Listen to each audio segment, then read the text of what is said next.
हज़रत इमाम हुसैन ऐं संदसि जान निसारनि पारां इस्लाम जे सर बुलंदी लाइ करबला जे मैदान में ॾिनल कुर्बानीनि ते भेटा पेश करण ॾोह बणिजी वियो। कोटड़ी समेत दादू ज़िले जे मुख़्तलिफ़ थाणनि ते अहले तशय्युह सां वास्तो रखंदड़ सवें मोमिननि मथां सरकार जे फ़रियाद ते केस दाख़िल कया विया आहिनि। कोटड़ी जे रिपोर्टर पारां उमाणियल ख़बर मूजिबि गुज़िरियल ॾींहुं करबला जे शहीदनि जे 40 वारे मौक़े ते मातमी जुलूस कढण तां सरकार जे फ़रियाद ते 126 मोमिननि ख़िलाफ़ केस दाख़िल कयो वियो आहे। केस में 26 सुञातल ऐं 100 अणसुञातल माण्हुनि खे नामज़द कयो वियो। सरकार पारां दाख़िल फ़रियाद में ॼाणायो वियो आहे त सरकार जी इजाज़त न हुअण बावजूदि मोमिननि पारां जुलूस कढी सरकारी हुकुमनि जी भञकड़ी कई वई आहे। साॻी रीति दादू ज़िले जे मेहड़, सीता रोड, जोही में बि मातमी जुलूस कढण तां सवें मोमिननि ख़िलाफ़ सरकारी हुकुमनि जे भञकड़ी करण जा धार केस दाख़िल कया विया आहिनि। मेहड़ खां मिलियल ख़बर मूजिबि गुज़िरियल ॾींहुं करबला जे शहीदनि जे 40 वारे मौक़े ते मातमी जुलूस बरामद कयो वियो, जंहिंखां पोइ मेहड़ थाणे ते जुलूस जी अॻुवाणी कंदड़ मशहूर नोहा ख़्वान सैयद शेर मोहम्मद शाह लकियारी,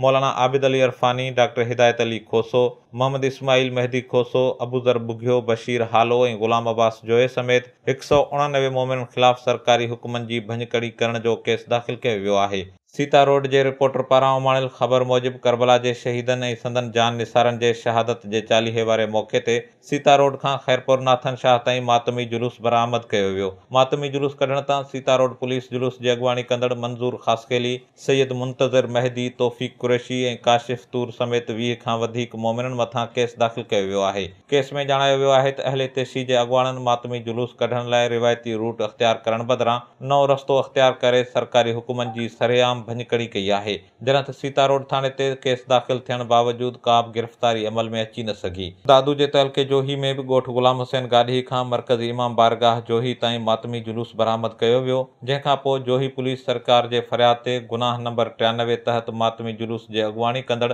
सैयद एजाज़ शाह, तनवीर सोलंकी, सफ़दर सुरियो, अली नवाज़ लिगारी, आशिक़ रिंद समेत 10 सुञातल ऐं 30 अणॼातल माण्हुनि ख़िलाफ़ केस दाख़िल करे छॾियो आहे। ॿिए पासे हज़रत इमाम हुसैन ऐं संदसि जान निसारनि जे शहादत जे 40 जे मौक़े ते मातमी जुलूस बरामद करण ते सरकार पारां अहले तशय्युह अॻुवाणनि समेत सवें मोमिननि ख़िलाफ़ केस दाख़िल करण वारे अमल जी शिया तंज़ीमनि पारां सख़्त लफ़्ज़नि में मज़म्मत कई वई आहे।